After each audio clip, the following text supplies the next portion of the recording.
one time he got the cold just to try it out for fun. He is single, I think. I'm just guessing, assuming.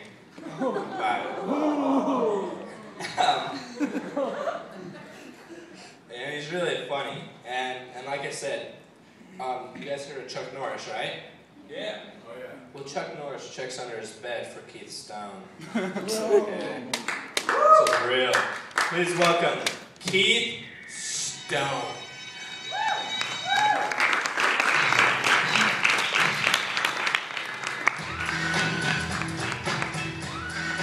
All right. Hey, how's everybody feeling tonight?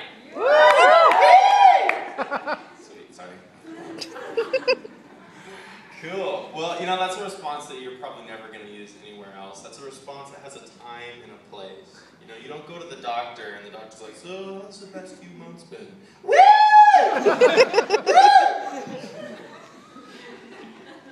We're going to lower your prescription now. So I'm from the Portland, Oregon area. Anyone else from there? Love that. That's awesome. I just coming here, I'm so starstruck to be here in the big city now. It's amazing. This is my first semester here, so I'm not sure really what my expectations were for being here at BYU-Idaho. I'm not sure what I was expecting. I just know it's been a bit different. I expected, Mormon ads on the walls and the halls and stuff, but the ones here are on a whole nother level. I mean, you've seen them. They're the ones where the smiling people are like, I honor it because Big Father's watching. Just kind of creeps me out. I don't know. But, I mean, it's cool. It's cool being in a student ward. Like I said, it's a bit different as well. We just had our callings issued, which, I don't know, for me was kind of trippy. See, I had always thought that a calling was supposed to be, an assignment to help you learn and grow and, I don't know, just feel needed. But I don't see how that's accomplished. Hey, that's cool. But I don't see how that's accomplished with I don't see how that's accomplished when you're called to be, I don't know, say, the stake assistant doorway safety instructor. I don't get, I just don't see girls going up to the pulpit at the end of the semester bearing their testimony about how serving as the drinking fountain schedule coordinator. That's something grows so much. I don't see that happening. I'll tell you what, though. The one thing I love about the student wards is the dating scene. All right? I came from a singles ward back home. I was there for about a year and a half in the same singles ward. And I gotta tell you, a singles ward that's not a student ward, it's pretty brutal out there.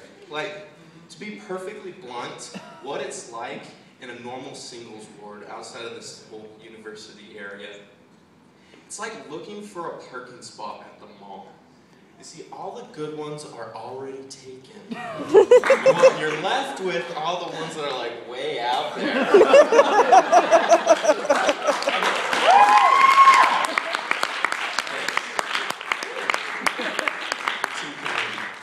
Believe me, I'll suck later.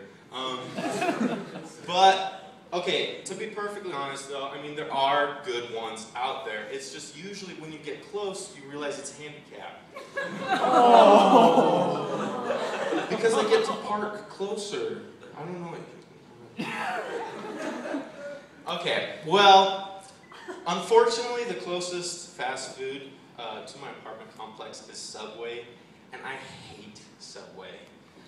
Doesn't have so much to do with the food. I mean, it's great. You make your own sandwich. If you don't like the sandwich, it's your fault. It's not Subway. And, it's not the people that work there. You go there, and the girl's really nice to you, and, you think, maybe. So you try and give her a number, and she's like, I wasn't flirting. I was just being nice. But have a nice day anyways.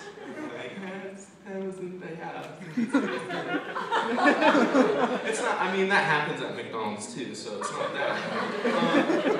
What it is though is those, Subway is just a jerk.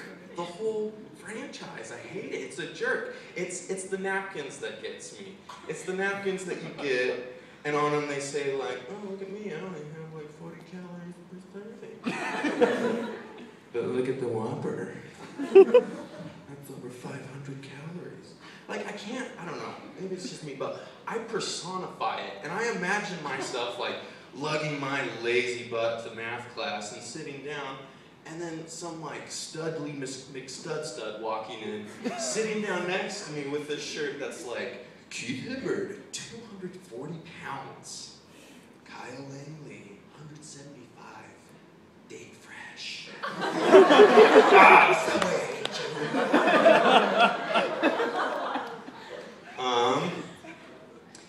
I don't know. Like I said, it's first semester up here, so I feel like a grown-up now. And I think a big part of growing up is like being corrected on those things that you learned as a kid that weren't necessarily true. And it's kind of rough and really embarrassing sometimes. Like, I remember as a kid, when I was about 5, our family were running low on shampoo, and we're getting ready for church, so my mom told me, don't use the shampoo, that's for your sister. And so I thought, okay, like, shampoos for girls. Alright. And it wouldn't be so bad if I didn't use bar soap for the next 12 years of my life on my head. And the worst part, though, was I saw it as emasculating to use shampoo. Like, my friends would be like, oh, that dude's pansy. And I'd be like, yeah, he probably uses shampoo.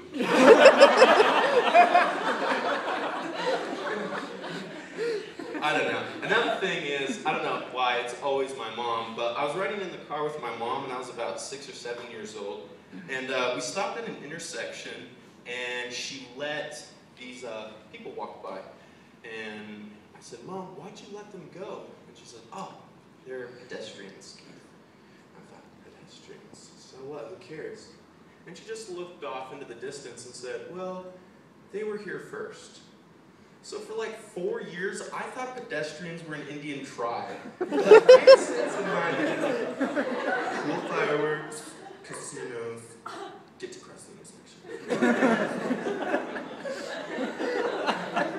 I don't know. But, you know, being up here, I'm away from family. I know I'm learning a lot here, but I miss the lessons that I learned from my family. Specifically my grandpa, he's a great man. And one time I was texting while at his house. I guess that was a bit of a mistake. He stopped me and he grabbed my phone. And he said, I'm going to take this away from you because you and your generation rely too much on technology. I thought, that's a great lesson, Grandpa. I wanted to share something similar with him. So I took his insulin pump away. And I said, you, sir, are too diabetic hypocrite. It's okay, you don't have to, oh, Grandma said he woke up.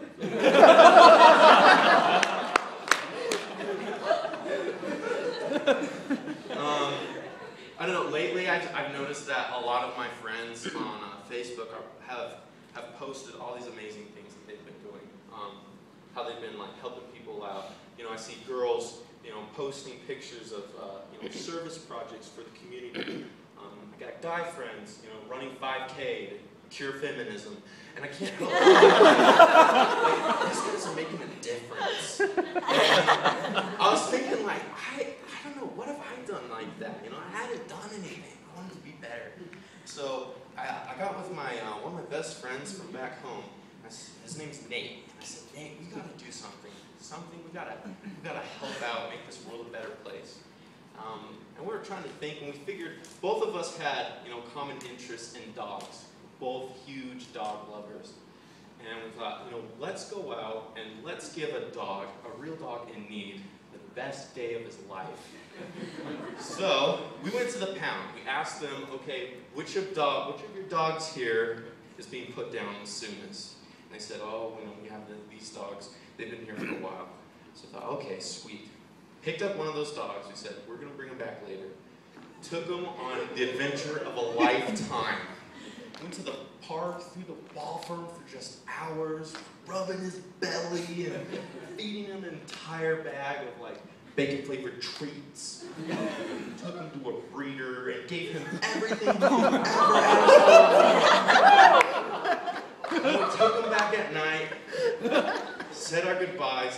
them with the sign that said, "Kill me while I'm happy." You know, what a way to go, though. What a way to go. And, you know, we were really happy with ourselves, and I was telling a friend about it, and she was like, "I can't believe you." Well, I don't have the means to take care of this dog forever. She said, "No, it's not that. You would go through all this trouble, a dog. There are people, you could be helping out there. And it cut me to the core." And I realized that's so true. So I got Nate, I grabbed him, I said, "Nate, we gotta make a difference in someone's life." So we went down to downtown Portland, found ourselves a homeless man. Said, "Jump on in. You're going to have the adventure of a lifetime." Took him to the park, ball for him for hours, rubbing his belly, gave him a whole bag of bacon-flavored dog treats. And I don't know what it's like here, like I said, I'm kind of new here, but there are like no homeless breeders in Portland. But anyways, at the end of it all, I asked him, "How are you doing?" He was all mad at us. I couldn't understand it. And I said, "Nate, I don't know. Maybe we should just put him down ourselves." But we didn't. Thanks, guys. That's all I got.